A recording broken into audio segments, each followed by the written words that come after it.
So we've been talking about life and death and birth over this period of time, and learning about practices which we can apply at the time of death, practices that we can apply while living. And we've been looking at from like a karmic point of view, the various ways in which we can be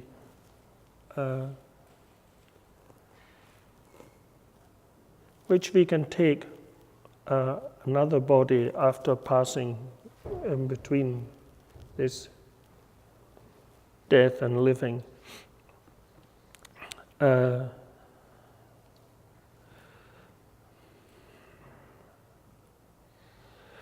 So they say there are 4 different ways, like from the point of view of subtle body. You can be born from just heat and moisture. You can see this in action in like the primordial slime that they've in Yellowstone and all these places, And then birth from an egg.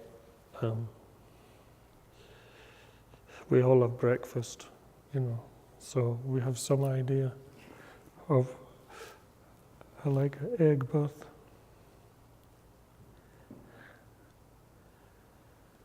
And then birth from a womb.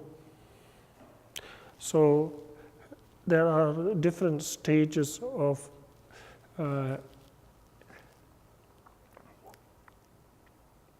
within what we call the yidam practices. So yidam means like a Chenrezig practice or a green Tara practice, or there are many,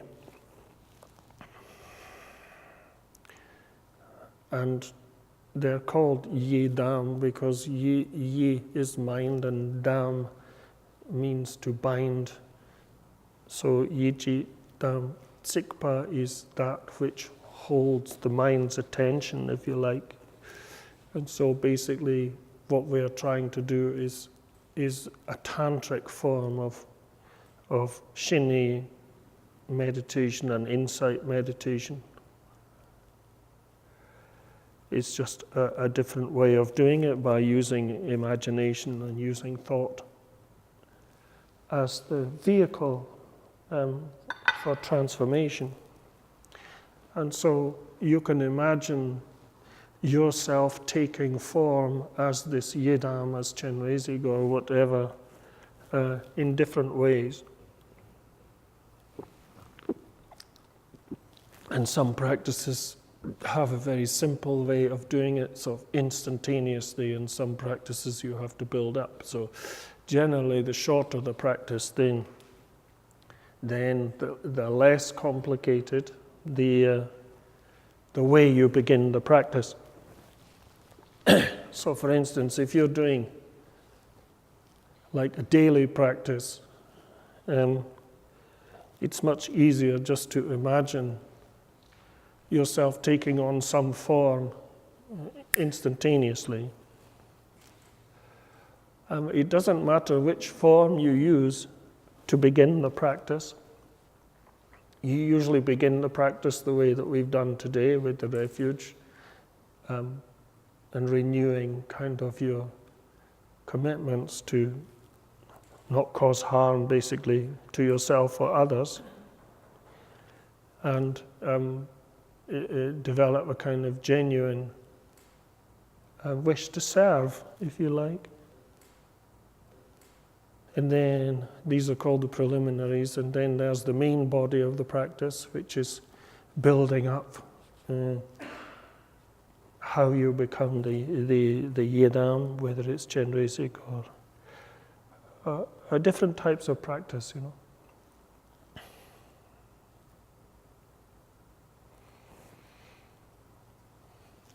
And then included in this is the mantra recitation, and there are, many different ways to do this. And all of these things have significance in relation to, they're related to like all kinds of different processes, and these processes are very much related to daily life. They're not something removed from daily life. Many people think that this is all these ritual practices, they call them ritual practices. They're actually an enactment of the different stages that you go through, from like gestation in the womb, to being born, to living, to passing away. That's basically what one of those practices, they're called sadhana practices. That's what one of those practices are. You're bringing your Vajra body to life. You're going through the life of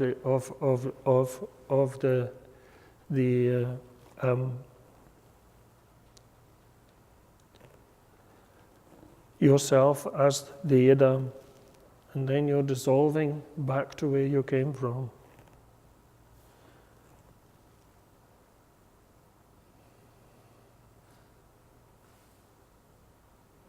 And then when you actually understand that this yedam is related to your own personal psychological makeup, then it helps break down all of the misconceptions you have about yourself and who you are and who you think you are and who you think everyone else is. And the idea of the practice is to break down all of those kind of conditioned ideas, you know, that we think in the main that we are our thoughts, that we are our feelings, that we are our emotions, and all these, we are our memories and our plans and all this kind of thing. It's not true. These are just things that happen in your mind. The thing that you really want to know about is where those things come from. Where do they take shape? Well, they take shape in mind itself. And the whole idea of doing these practices is that you experience mind itself. And that you become aware of this, and that your awareness, becomes inextricably bound with this. And that's called gaining realization or enlightenment, the first stages of it, and so on. So that's what you're trying to achieve in Buddhist practice.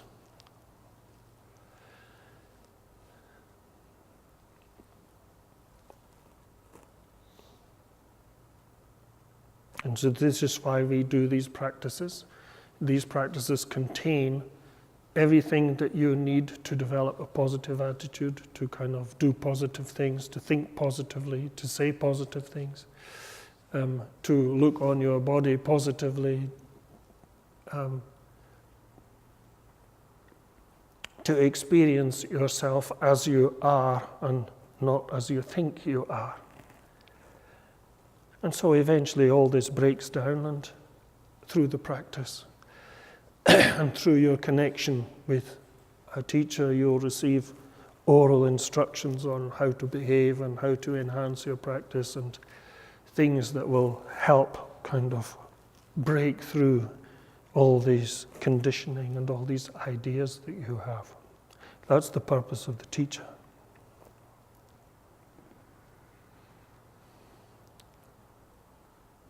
And so the teacher is included, and yourself as a Buddha already. The idea of the Vajrayana is you're not trying to become a Buddha, you just imagine you're a Buddha from the very beginning, and that's it. And at some point, you may actually become a Buddha.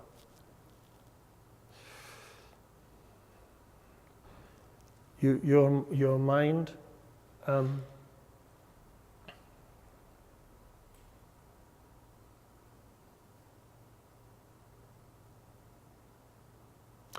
the same parts of your brain are triggered whether you imagine something or actually do it physically or whatever. And so you don't have to physically do all the things, you just have to imagine you're doing them. And that's what you do in retreat. All day. You imagine that you're being kind, you imagine you're being generous, you imagine this, and then you imagine you're a Buddha, and then you move all the kind of Buddha energy about until something changes in your mind, and then when that change happens, you go through a process. You see the same signs as you do at the time of death. That's the death of ego. That's the death of a lot of your preconceptions and all this. Now, once you've done that, then you work with your history. You work with all of the things that are imprinted in your mind, and from that point on until you actually gain the total freedom from involvement or freedom from the conditioning. Initially it's freedom from involvement, and then it's freedom from the conditioning, and then you're like clean slate. That's what becoming like a Buddha means completely. Clean slate. It doesn't mean that that you still don't have to work with what occurs or what you've done in the past. It means that your mind's empty of all the things which will cause you the difficulty. And so that's Vajrayana practice in a nutshell. And today we're going to look at like extending life. And this is the 18th Domo Chuji Rinpoche, who I think was in a past life my root guru. And he is a lineage holder of a practice we call White Tara practice, which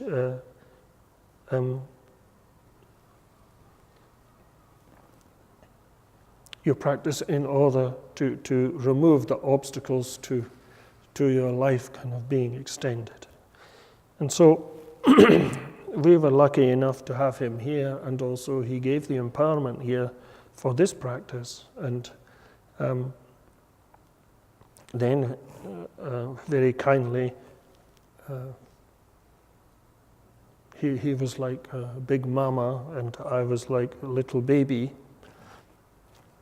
And he very kindly invited me to his monastery in Tibet, and this is myself with him in Tibet.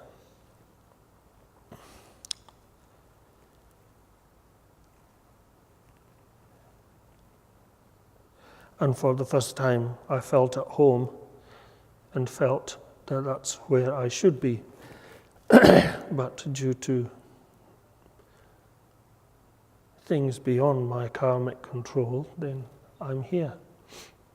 And so this is old Grumpy with all the other Grumpies.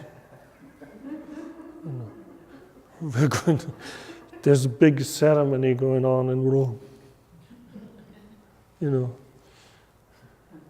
And this is the mischievous young Tulku who was misbehaving all the time, and he was chewing gum, and he was told to take the gum away, and he's tried to stick under his table. But we have to take our hats off every now and again, because there's things happening. And this time he put his hat down and then he put back on, and everyone was laughing. And I turned and had a look, and his gum was stuck to his hat. See? So all these big llamas are going. So this little tulku is, yeah. And this Akon tulku. This is Ato Rinpoche from Cambridge. This is Pasang tulku from, he's Dolmo Chuji's nephew. This is Dolmo Chuji. This is some very high Tibetan Lama. I don't know who he was, but it was like being beside a mountain, a Dharma mountain. Anyway, he gave the empowerment here, and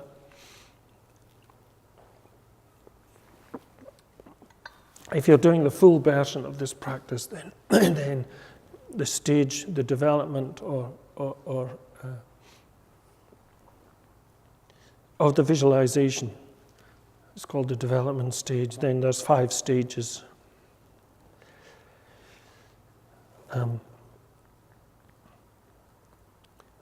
First, you take everything back to its origin, point of origin, with this mantra, Amma Subhava Shuddha Sarva Dharma Subhava Shuddhoham. And then from this, everything takes birth, in the same way as our universe took birth, So this is like emptiness, and everything is completely pure and arising from emptiness. And then there's a palm which turns into a lotus. And there's A which turns into a moon. Then there's a seed syllable of whichever yidam you're doing, for Chenrezig, Hri, for white Tara, Tam, for white Tam, for green Tara, green Tam. And then birth begins. And so, when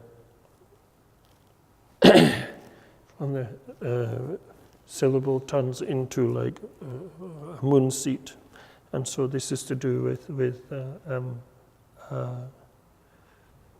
sperm and the egg, and the development of the physical body, and then from the seed syllable to becoming the yidam.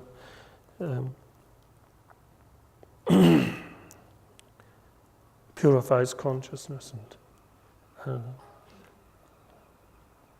so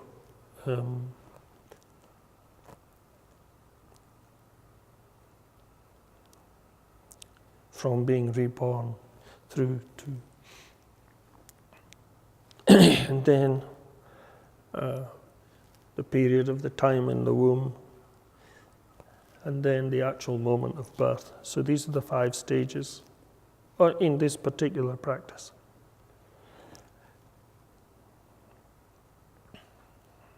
So those stages occur in different practices. So we're looking at white Tara. So when you do the practice, then first of all, for the refuge and the bodhicitta, you imagine whichever yidam in front, and then so you practice looking at the yidam, white Tara, so obviously white, and if it's peaceful practice, then they all wear the same ornaments, so they wear like the ornaments of prince or princess. Then if you want to practice looking at how you would be as the yidam, then you turn the image around and shine a light through it, and you'll see that actually the head is this way, and in one way, and then it's this way and the other way, and you see the characteristics, and then you practice your imagination. So if you imagine white Tara in front,